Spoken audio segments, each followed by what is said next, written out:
चंद्रकांत दादा हे 1900 पुरामध्ये कोल्हापूरवरून पुण्यामध्ये वाहून आलेले एक नेते आहेत. त्यांचा स्वप्नभंग हा बारामती लोकसभा मतदारसंघ, पुणे जिल्हा आणि महाराष्ट्र नक्की करेल. भाजपचा अजेंडा हा विकास नाही, भाजपचा अजेंडा हा रामराज्य नाही, शरद पवार नावाचं वलय संपवता आलं नाही म्हणून भाजपनी RSSनी मोदी आणि शहांच्या नेतृत्वाखाली रचलेला हा गट आहे. लोकसभेची निवडणूक अगदी तोंडावर आलेली आहे आणि आता अशातच सत्ताधारी आणि विरोधक यांच्यात जे वार प्रतिवार होत असतात याला अजूनही धार चढायला सुरुवात झाली. अशातच आता महाराष्ट्र राज्याचे मंत्री चंद्रकांत पाटील यांनी थेट शरद पवारांच्यावर निशाणा साधला, अनेक आरोप केलेत आणि त्याच आरोपांचं खंडन करण्यासाठी, त्याविषयी बोलण्यासाठी माझ्यासोबत राष्ट्रवादी काँग्रेस शरदचंद्र पवार या पक्षाचे पुणे शहर अध्यक्ष प्रशांत जगताप आहेत. प्रशांतजी, चंद्रकांत पाटील यांनी थेट आरोप शरद पवार यांच्यावर केलेत. शरद पवारांनी मोदी शहा यांना झुलवत ठेवलं असा आरोप त्यांनी केला. एक प्रकारे मोदी आणि शहा आजही दुसऱ्या पक्षांवर किंवा पवारसाहेबांसारख्या ज्येष्ठ नेत्यांवर किती अवलंबून येते अशा प्रकारचे एक प्रामाणिकपणाची कबुली ही चंद्रकांत दादांनी दिलेली आहे. चंद्रकांत दादा हे 1900 पुरामध्ये कोल्हापूरवरून पुण्यामध्ये वाहून आलेले एक नेते आहेत. जसे ते पुण्यात वाहून आले तसेच ते त्याच पद्धतीने रिटर्नच्या पुरामध्ये नक्की जातील याच्या बाबतीत माझ्या मनात काही शंका नाही. मला चंद्रकांत दादांनी पवारसाहेबांवर बोलावा एवढे चंद्रकांत दादा मोठे नाहीत. काल परवा एक 8-10 वर्षाच्या एकूणच लाटेमध्ये तयार झालेले ते नेते आहेत.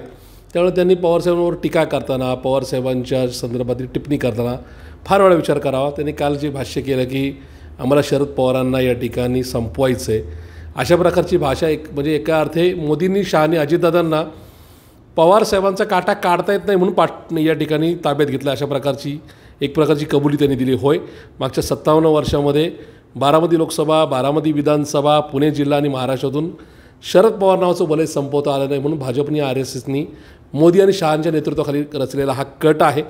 मग या ठिकाणी मागच्या 8-10 वर्षामध्ये मग केंद्रात स्वबळावर सत्तेवर असताना किंवा राज्यामध्ये पवारांशिवाय आपल्याला काय हरवू शकत नाही. शरद पवार आपल्याला हवेत किंवा कारण की शरद पवार हे फक्त महाराष्ट्रापुरते मर्यादित नसून देशातल्या सगळ्या राज्यांमध्ये त्यांचं एकूणच असणारे स्नेहपूर्ण संबंध, राजकारण समाजकारणामध्ये त्यांची व्याप्ती, याच्यामुळे आता शरद पवार आमच्याबरोबर नाही तर आम्ही या ठिकाणी शरद पवारांच्या शिवायसुद्धा त्यांचं घर आणि त्यांचा पक्ष बुडून अशा प्रकारे काहीतरी करून दाखवू, अशा प्रकारचे ते एकूणच चुकीच्या स्वप्नामध्ये आहेत. त्यांचा स्वप्नभंग हा बारामती लोकसभा मतदारसंघ, पुणे जिल्हा आणि महाराष्ट्र नक्की करेल. दादा, तुम्ही आरोप करताय की भाजपला शरद पवारांना संपवायचं आहे म्हणून त्यांनी पक्ष फोडले. मात्र चंद्रकांत दादांनी बोलताना हा एक आरोप केलेला आहे की 2019 साली जे शरद पवारांनी शिवसेनेला सोबत घेतलं ती पक्ष फुटी नव्हती का? जनतेने जे मतदान होतं ते भाजप आणि शिवसेनेच्या युतीला दिलं होतं, त्यानंतर शिवसेनेला सोबत घेणं ही फोडाफोडीचं. उद्धवजी ठाकरेंच्या घरी 2दा जाऊन गृहमंत्री अमित शहांनी किंवा त्यावेळेस तत्कालीन पक्षप्रमुख अमित शहांनी आम्ही पहिल्या 2.5 वर्ष तुम्हाला मुख्यमंत्रीपद देतो अशा प्रकारची भाषा करून नंतर पलटी मारणे हा काय राजकारणातला एकूणच वचनाचा भंग नव्हता का? त्या ठिकाणी ज्या उद्धवजी ठाकरेंनी लोकसभेमध्ये आणि विधानसभेमध्ये भाजपला इमानी इतबारे साथ दिली आणि त्याच्यानंतर त्याच भाजपनी पलटी मारलेली पण पाहिली. त्यांनी वेगळा निर्णय घेतल्यानंतर काँग्रेस असेल किंवा पवारसाहेबांचे राष्ट्रवादी असेल यांनी त्या ठिकाणी मदतीचा किंवा मैत्रीचा हात पुढे केला. याच्यामध्ये काही वावगं वाटून घेण्याचं काही कारण नाही.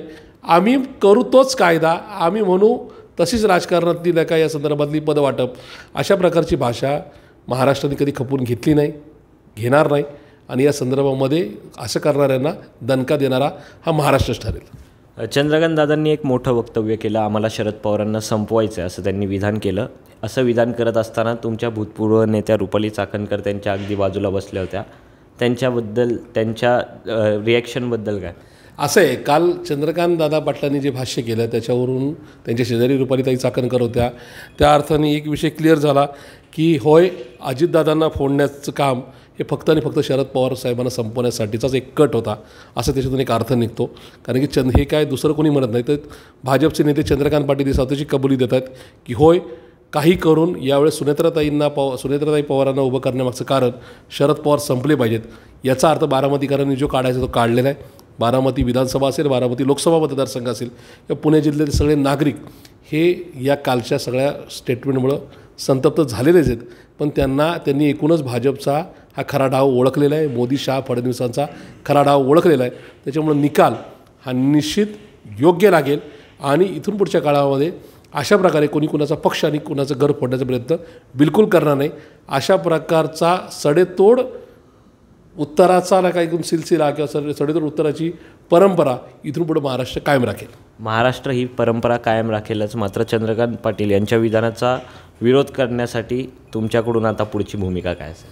आम्ही काय नाही, चंद्रकांत पाटलांनी जे काही भाष्य काल केलं आहे तेच भाष्य घेऊन आम्ही या ठिकाणी मतदारांपर्यंत जाणार आहोत. सोशल प्लॅटफॉर्मवर असेल, सभांमध्ये असेल, सांगणार आहोत ना की चंद्रकांत पाटील जे महाराष्ट्राचे माजी प्रदेशाध्यक्ष आहेत, चंद्रकांत पाटील जे महाराष्ट्राचे भाजपचे एक प्रमुख नेते आहेत, ते पुणे शहरात, पुणे जिल्ह्यात स्वतः बारामती विधानसभा मतदारसंघामध्ये जाऊन एक प्रकारे कबुली देत आहेत, एक प्रकारे सांगतायत की होय त्यांना शरद पवार संपवायचे, शरद पवारांना त्यांना संपवता आलं नाही म्हणून त्यांनी अजितदादांना स्वतःच्या बरोबर घेतलं आहे आणि भाजपला इथून पुढं पवारसाहेबांना संपवणं हाच भाजपचा अजेंडा आहे. भाजपचा अजेंडा हा विकास नाही, भाजपचा अजेंडा हा रामराज्य नाही, तर भाजपचा अजेंडा फक्त आणि फक्त शरद पवारांना संपवणं हाच होता, आहे आणि उद्यासुद्धा राहील.